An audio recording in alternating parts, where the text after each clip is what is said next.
નમસ્કાર, આપ જોઈ રહ્યા છો 9KM ન્યૂઝ ગુજરાત। અમરેલી જાફરાબાદના કાગવાદર ગામમાં સિંહના આખા ટોળાનું રેસ્ક્યુ। કાગવાદર ગામે વન વિભાગે સિંહના ગ્રુપોનું રેસ્ક્યુ કર્યું।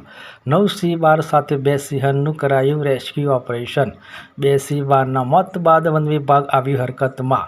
વન વિભાગ દ્વારા સિંહોના ડી-વોર્મિંગ મામલે તપાસ શરૂ। અગાઉ 2 સિંહ બારના મોત બાદ વન વિભાગની તપાસ રંગકે પાંજરું ગોઠવી સિંહના ગ્રુપનું રેસ્ક્યુ કર્યું। 9 સિંહ બાર સાથે 2 સિંહણને કેર સેન્ટર ખસેડાયા। બાબરકોટ એનિમલ કેર સેન્ટર ખસેડાયેલા સિંહોને ડોક્ટર દ્વારા સિંહ બારની તપાસ કરવામાં આવશે। સિંહ બારના સેમ્પલ લેવાની કામગીરી શરૂ। સિંહ બારના સેમ્પલ બાદ કારણ બહાર આવશે। વિશેષ રિપોર્ટ સંજય વાઘેલા, જાફરાબાદ, અમરેલીથી।